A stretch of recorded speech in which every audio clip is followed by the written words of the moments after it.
The first fight in Tekken 8 story mode would probably be the finale in just about any other fighting game. A multi-stage, knock-down, drag-out slobber knocker between Jin Kazama and Kazuya Mishima that results in a crashed helicopter, leveled buildings, and an aerial sequence that wouldn't be out of place in the Matrix Revolutions or Man of Steel. All of this to say, it's incredibly hype. This isn't a spoiler, by the way. It's the first 10 to 15 minutes, and it only gets more interesting from there. But before we get into all that, let me set the scene and introduce the players.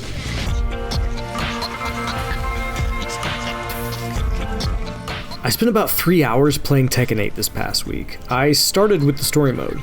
From the word go, you'll notice how incredible everything looks, to the point that certain transitions between cinematics and gameplay are sometimes hard to spot.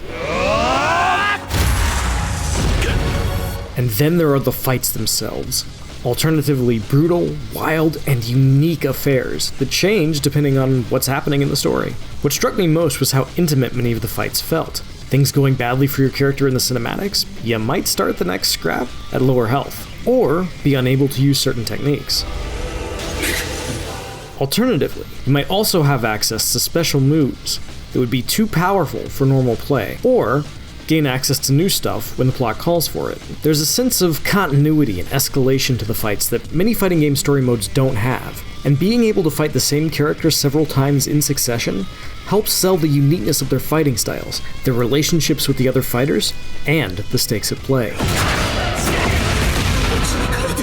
I'll spoil as little as possible, but by the time I was out of the first chapter, the stage was set for the next King of Iron Fist tournament, old faces were banding together to take down Kazuya, fan favorites were fighting it out for tournament slots, Jin was facing down his literal demons, Kazuya was hamming it up for the cameras, and new characters like Reina were adding an air of mystery to the whole affair.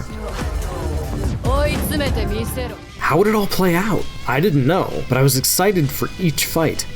In fact, I was so invested in the whole thing that I nearly didn't recognize the point at which I was supposed to stop playing. Whoops. Producers Katsuhiro Harada and Michael Murray couldn't give me an exact length for Tekken 8 story mode, but they did say that it would be about 1.5 times as long as Tekken 7's, which is impressive given the sense of scale and attention to detail on display, as well as how many members of the main cast were meaningfully involved in the sections I saw. Of course, that number doesn't include the individual character episodes, one for each of the 32 members of Tekken 8's launch roster, which I unfortunately wasn't allowed to touch. After about an hour with the story mode, I switched over to Arcade Quest, though I could have gone to almost anywhere in the large part of Tekken 8 Bandai Namco made available to me.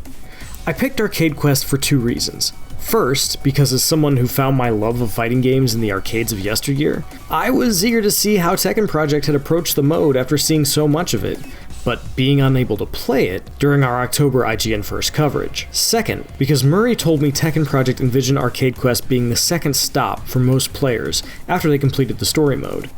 I wanted to see how well that path worked.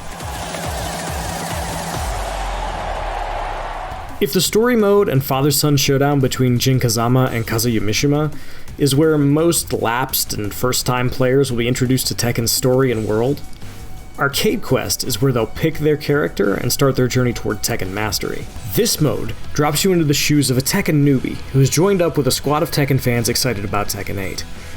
After witnessing a tournament won by the only thing that matters is winning Orochi, who, unsurprisingly, looks like, dresses like, and plays as Kazuya Mishima, your crew decides to enter the Tekken World Tour and prove him wrong in the most fighting game way possible, by punching him in the virtual face. First, though, you'll need to learn how to play Tekken, and that's just what Arcade Quest is designed to do.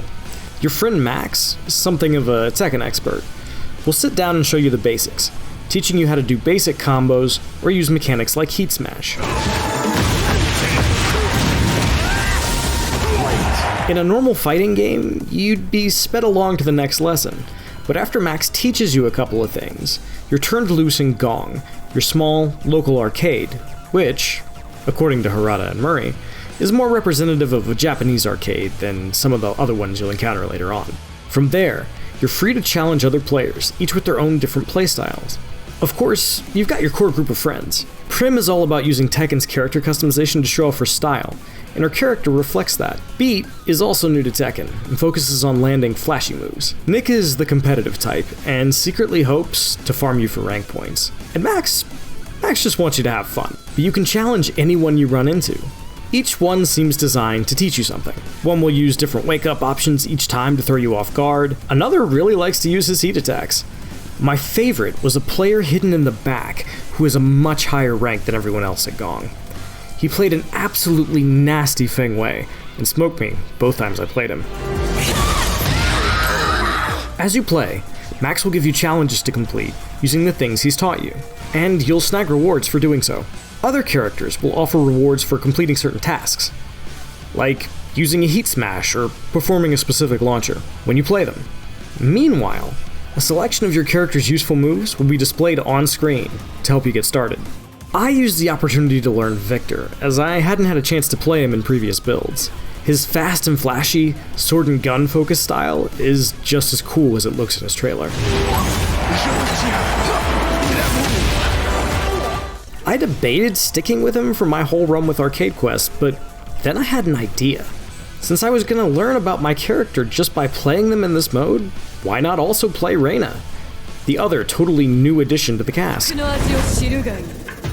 I fell in love with her immediately, mostly because she reminded me of Lydia, the Prime Minister of Poland, and my main from Tekken 7. If she also had electrics. A fast, aggressive stance character with great buttons and good damage? Yes, please. Plus, she's got some great costumes and enters her matches sitting on a throne. What's not to like? I stuck with her almost exclusively during the rest of my time with Tekken 8, taking breaks only for Azucena and Leroy. After playing around in training mode to get a better glimpse of Reina's kit, running a few sets with a friend who also happened to be there, good games, Kai,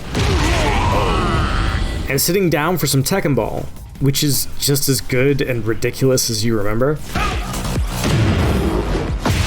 I hopped into Super Ghost Battle. I'd gotten a glimpse of it during the CBT, but here there was a huge list of ghosts to challenge, so I started at the bottom and worked my way up. Ghosts are still remarkably impressive. They play like real people, tendencies and all, for better and worse. Like to default to a particular round start option? Your ghost will do that too. Move a certain way? Ditto for your ghost. Default towards certain wake up and Oki options? Your ghost will emulate it. But what impressed me most was just how fast the ghosts learn.